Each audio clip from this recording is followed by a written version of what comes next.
Naniniwala ka ba na dadating din yung araw na magsasawa ka din sa kanya?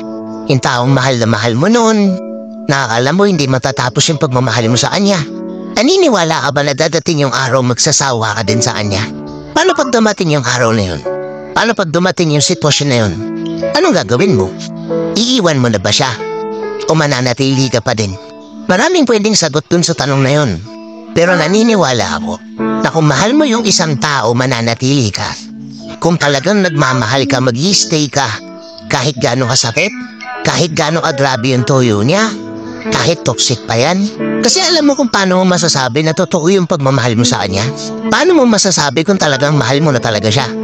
Kapag wala kang control. Wala kang control sa mga gusto mong gawin, powerless. But yet you still chose to stay.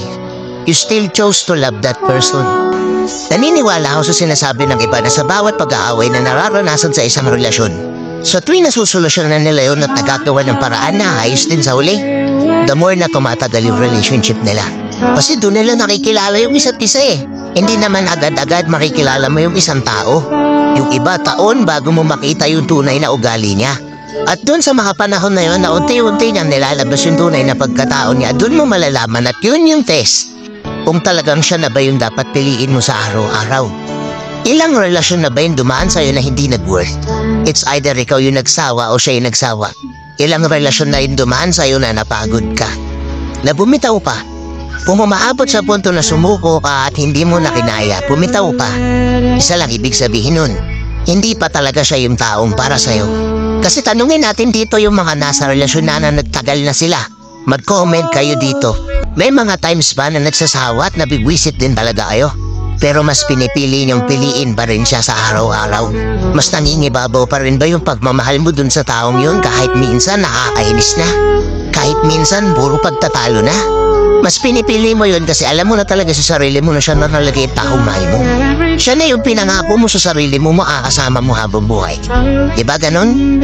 Kasi in reality, wala naman talagang perpektong relasyon. Walang perpektong tao. Nagkakamali yan.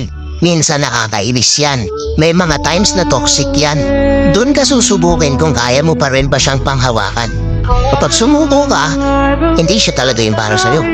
Ang tunay na pagmamahal hindi yan nasusukat sa kung gaano ka ka-sweet, gaano karaming flowers yung binibigay mo sa kanya, binilan mo siya ng sapatos, nag-date kayo sa mamahaling restaurant, bumili kayo ng mga mamahaling regalo para sa isa't isa, araw-araw mo siyang sinasabihan ng mahal kita. Hindi yan doon nasusukat. Kasi masusukat yung pagmamahal kapag dumating yung time na halos sukum-suko ka na, pagod ka na, gusto mo nang bumitaw, pero siya pa rin yung pipiliin mo.